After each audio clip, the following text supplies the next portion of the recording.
It all started with a room so quiet you could hear the history breathing through the walls. The air wasn't tense exactly, but it had that heavy kind of silence, the kind that lets you know something important is about to happen. At the center of it was Prince William, eyes lowered, shoulders stiff, trying to brace for whatever came next. No one expected Princess Anne to be the one stepping forward with a message that would shake the entire foundation of the monarchy. Now, let's back up a bit. William had been preparing for this moment his whole life, being the heir, the symbol of continuity, the one to carry the crown into the next era. Everything about his upbringing, his image, his responsibilities, every step was meant to guide him toward the throne. But none of that could have prepared him for what Princess Anne was about to reveal. This wasn't some ceremonial statement or royal PR move.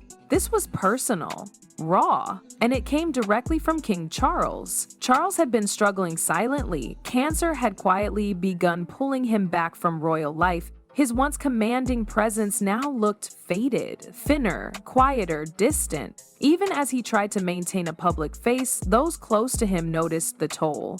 Behind palace walls, he was preparing for something bigger than the next event or appearance. He was preparing to let go, and he didn't want to do it blindly. That's where Anne came in. Of all the royals, Princess Anne has never been flashy. She's not the headline maker, not the camera magnet, but she's always shown up, quietly, consistently, always doing the work. And in Charles's eyes, that made her the most trustworthy person to carry out his final personal request. So he handed her a letter, not an official document. No crests, no golden ink, just paper and his own words, written as a father more than a king. When she began reading it aloud, the entire energy in the room changed. Everyone expected the letter to praise William, maybe offer guidance or reassurance about his future role. But Charles had a different name in mind, Catherine. It hit William like a gut punch, not out of jealousy, but because of the sheer emotional gravity.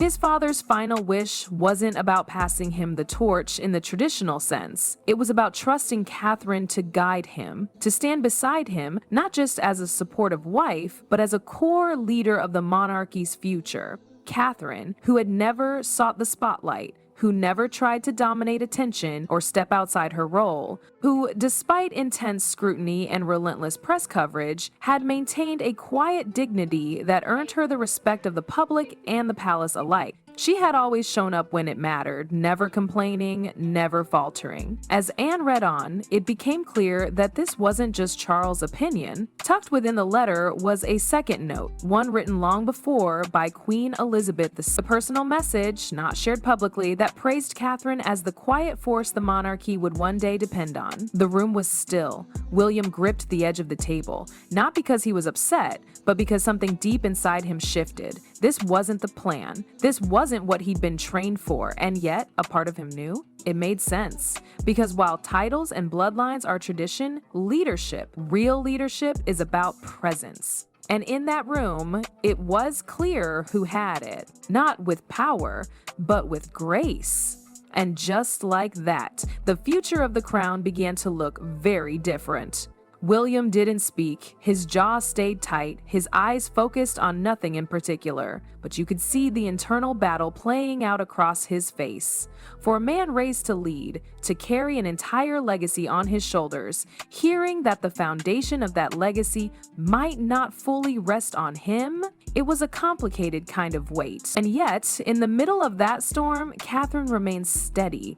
She didn't flinch, didn't shift. Her presence was the calm in the room. Everyone was watching her now, though she hadn't said a word. It was the way she stood, shoulders straight, eyes soft, hands folded without tension. Not demanding attention, but impossible to ignore. That's the thing about Catherine. She never needed to chase the crown. Somehow, the crown just started shaping itself around her. Inside the palace, people had noticed it long before this day. The way she handled pressure, not by pushing back, but by staying composed. Whether it was a global tour, a charity speech, or a chaotic media moment, she was always in control without ever needing to take control. And the public felt it too. They didn't just admire her, they trusted her. When the news of her cancer broke, it wasn't just sympathy that poured in. It was something deeper, a kind of collective protectiveness, because Catherine wasn't just a royal. She had become, in a strange and subtle way, everyone's quiet anchor. Still, the idea that she might hold more influence than even William, that was a twist no one saw coming. The traditional roles didn't leave much space for that kind of shift. In the monarchy, titles are supposed to define power: king, queen, heir. But what happens when the person with the title isn't the strongest leader in the room? People inside the palace had started talking, not in loud dramatic ways, just small, meaningful glances, questions posed behind closed doors. Was Catherine being positioned for something bigger? Something beyond the usual consort duties? It wasn't about defying protocol, it was about adapting to reality. Even Princess Anne, a woman who rarely gives out praise, had taken notice. Her respect wasn't easily earned, but Catherine had it. Not because of charm or beauty, though she had both, but because she did the work, and she did it without asking for applause.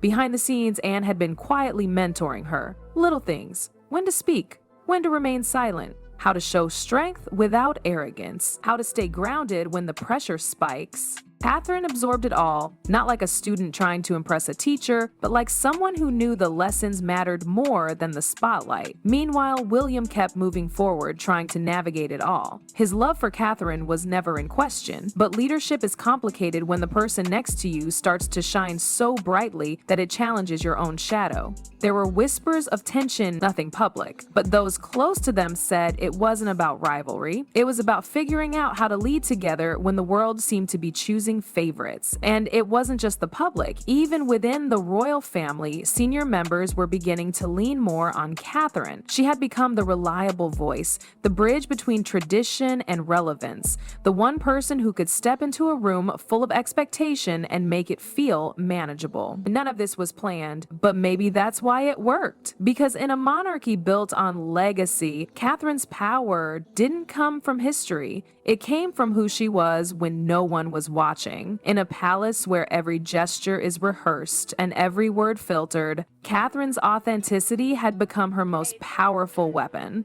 While others fought to protect the monarchy's image, she quietly reshaped it. There were no grand declarations, no viral interviews, just steady, intentional effort. And that's what made people believe in her. Not as a figurehead, but as a leader. She knew what she represented, not just to the royal family, but to a generation of people who had grown skeptical of crowns and titles.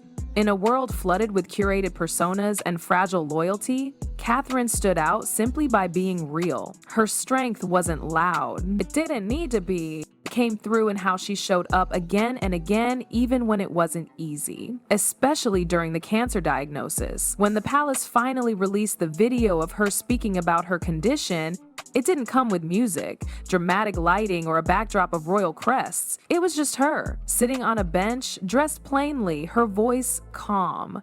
She didn't ask for pity. She didn't make it about the institution. She made it about being human. And that hit harder than any speech ever could. That moment solidified something unspoken. Catherine wasn't just surviving the pressure of royal life, she was redefining it. Quietly, she had become the heart of a family that was at times emotionally disconnected, the one person who reminded them, and the country, why any of it still mattered. Even Queen Elizabeth had seen it. Long before the spotlight shifted, the late monarch had begun pulling Catherine into deeper conversations, not about etiquette or press appearances, but about values, about duty, legacy, stability. The Queen, known for her restraint, had a soft spot for Catherine, and the private letters she left behind confirmed what many had suspected. She saw in Catherine a version of herself, a modern echo of silent strength. That kind of foresight mattered, because the monarchy wasn't just battling internal issues, it was facing a world that had changed completely. Scandals, shifting public opinion, political tensions, even the idea of royalty itself, all of it under constant review. And in the middle of it stood Catherine, quietly proving that relevance wasn't about grandeur anymore. It was about trust.